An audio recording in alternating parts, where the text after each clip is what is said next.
Lu tuh di Legio Maria jadi apa ya waktu itu? Gue ketua. Ketua ya? Kegiatannya tuh apa aja waktu itu ya Legio ya? Legio Maria itu kayak kita bilangnya rapat.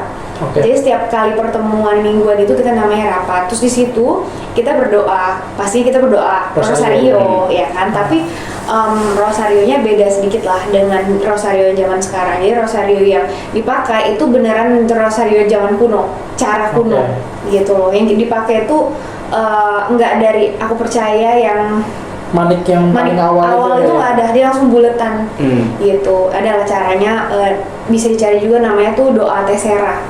Namanya doa Tessera, itu ada alurnya itu ada di situ. Nah, jadi di rapat itu selain kita doa bareng, kita juga sharing, menceritakan tugas kerasulan apa yang udah kita kerjakan. Kerasulan namanya. Contohnya apa? Jadi sebenarnya kita bilang tugas perutusan. Kayak apakah kita sudah jadi, kalau kita bilang namanya kontak person. Kontak person itu apakah kita sudah menghubungi orang tertentu yang memang kita udah dijadwalkan untuk datangin dia. Kayak misalnya kita tahu teman kita ada yang membutuhkan bantuan, misal orang tuanya habis meninggal. Oke, Ko Edwin kamu tolong kontak dia ya. Jadi cuma buat ngobrol, mendengarkan, tanyain kabar. Intinya sih sebenarnya teman untuk sharing. Jadi kita ada di situ untuk mendengarkan. Nah, terus ada lagi contohnya kita ngedatengin panti jompo. Terus ada ke tempat orang sakit juga ada.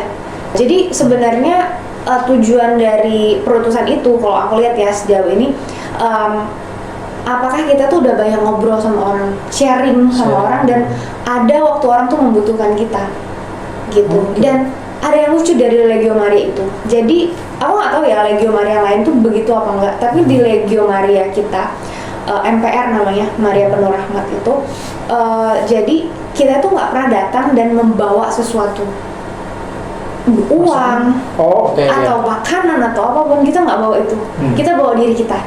Kita datang, kita mendengarkan, kita beneran ada buat orang itu secara waktu kita, tenaga kita, tapi bukan dari materi, gitu loh. Pemberian diri jatuhnya ya. Betul.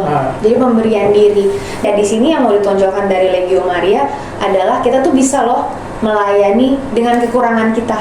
Nggak mesti dengan kelebihan kita, dengan kelimpahan kita baru mau memberi ke orang, gitu loh.